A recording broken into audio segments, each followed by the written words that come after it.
വീണ്ടും വരുന്നവനായ യേശുക്രിസ്തുവിൻ്റെ നാമത്തിൽ ഏവർക്കും സ്നേഹവന്ദനം. ഇന്നത്തെ വായന ഭാഗം ഉൽപ്പത്തി പുസ്തകം 47 മുതൽ 49 വരെയുള്ള അധ്യായങ്ങൾ ആകുന്നു. ഇന്നത്തെ കുറിവാക്യം ഉൽപ്പത്തി പുസ്തകം 16 അധ്യായം 1 വാക്യം.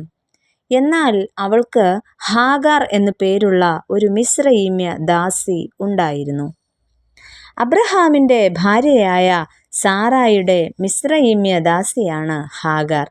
ദാസി അഥവാ അടിമ എന്ന് പറഞ്ഞാൽ ആരാണ്?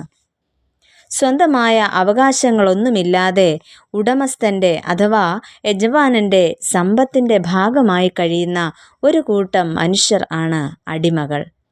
ഇവരെ വിൽക്കാനും കൊല്ലാനുമുള്ള അവകാശം യജമാനന് അന്നത്തെ കാലത്ത് ഉണ്ടായിരുന്നു. കുടുംബത്തിലെ യജമാനത്തിമാരുടെ ആജ്ഞ അനുവർത്തികളായി ദാസ്യവേല ചെയ്യുകയായിരുന്നു അടിമ സ്ത്രീകളുടെ ഉത്തരവാദിത്വം. അത്തരത്തിൽ സാറായുടെ ശുശ്രൂഷകൾ ഏറ്റെടുത്ത് നടത്തിയിരുന്ന ഒരു വ്യക്തിയായിരുന്നു അടിമയായ ഹാഗാർ. എന്നാൽ അക്കാലത്ത് സ്വന്തം ഭാര്യയ്ക്ക് പ്രസവത്തിനുള്ള പ്രായം കഴിഞ്ഞിട്ടും സന്താന ഭാഗ്യമുണ്ടാകാതിരുന്നാൽ അവളുടെ ദാസിയെ അതിനായി നൽകണമായിരുന്നു. ഇവിടെയും ദൈവത്തിൻ്റെ വാഗ്ദത്ത നിവർത്തിക്ക് കാത്തിരിക്കാതെ സാറായും ഈ രീതിയാണ് അന്ന് നടപ്പിലാക്കുന്നത്. എന്നാൽ ഈ പകൽക്കാലം ഹാഗാറിൻ്റെ ജീവിതത്തിലേക്ക് നമുക്കൊന്ന് ഇറങ്ങിച്ചെല്ലാം. ഒന്നാമതായിട്ട് ദൈവിക ദർശനം ലഭിക്കുന്ന ഹാഗാറിനെ നമുക്കിവിടെ കാണാം. ദൈവിക ദർശനം ലഭിക്കുന്ന ഹാഗാർ. സാറായുടെ വന്ധ്യത ഹാഗാറിന് ഒരർത്ഥത്തിൽ ഒരു അനുഗ്രഹമായിട്ട് തീരുന്നു.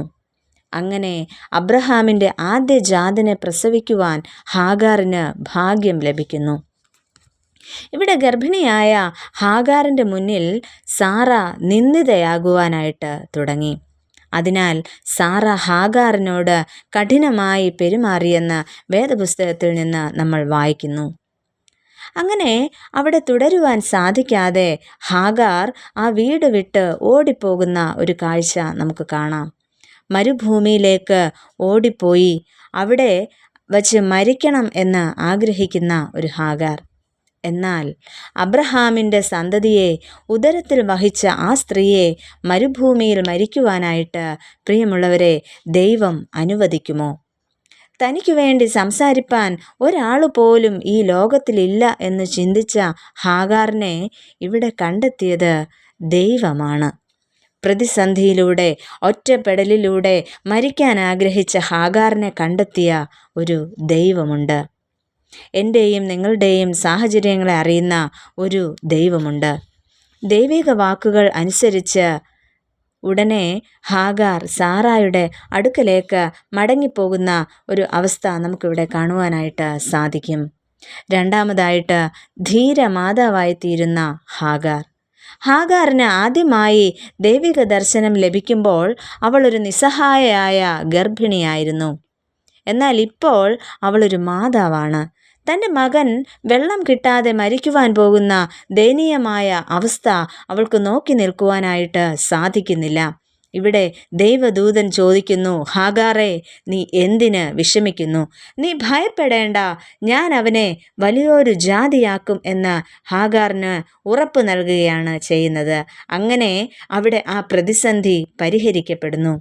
തുടർന്ന് നമ്മൾ കാണുന്നത് ഉൽപ്പത്തി പുസ്തകം 21 അധ്യായത്തിൻ്റെ 20 വാക്യത്തിൽ കാണുന്നു, ദൈവം ബാലനോട് കൂടെ ഉണ്ടായിരുന്നു എന്നാണ്. ഒരു അമ്മയ്ക്ക് ഇതിൽ പരം എന്ത് സാധ്യതയാണ് വേണ്ടത്? ആ മാതാവിനെ ധീരയാക്കുവാൻ ദൈവിക സാന്നിധ്യത്തിന് സാധിച്ചു. ഇസ്മായേൽ വലിയ ജാതിയാകണമെങ്കിൽ ഹാഗാർ ധൈര്യപ്പെടേണ്ടതായിട്ടുണ്ട്. ഒരു പിതാവ് ചെയ്യേണ്ട കാര്യങ്ങളും കൂടെ ഹാഗാർ തൻ്റെ മകനു വേണ്ടി ചെയ്തു കൊടുക്കുന്നതായിട്ട് നമുക്ക് കാണാം. പ്രിയമുള്ളവരെ, ഒരു അടിമയായ ഹാഗാറിന് ദൈവിക ദർശനം ലഭിക്കുന്നു. അത് അവളെ ഒരു ധീര മാതാവായി തീരുവാൻ സഹായിക്കുന്നു. ധൈര്യം ചോർന്നു പോകുന്ന, ഒറ്റപ്പെട്ടു പോകുന്ന അനുഭവങ്ങൾ നമ്മുടെയും ജീവിതത്തിൽ ഇല്ലേ? ദൈവകരങ്ങളിലേക്ക് നമ്മളെ തന്നെ സമർപ്പിക്കാം. നമുക്ക് പ്രാർത്ഥിക്കാം. പ്രിയ കർത്താവേ, ഹാഗാറിന് ദൈവിക ദർശനം ലഭിച്ചതുപോലെ ഇന്ന് ഞങ്ങളോടും അവിടുന്ന് ഇടപെടണമേ. ഞങ്ങളോടും അവിടുന്ന് സംസാരിക്കണമേ. ഞങ്ങളുടെ വേദനകളുടെ മധ്യത്തിൽ, ഞങ്ങളുടെ ഒറ്റപ്പെടലിൻ്റെ മധ്യത്തിൽ ധീരരായി മുന്നേറുവാൻ ഞങ്ങളെ ഇടയാക്കണമേ. ആമേൻ.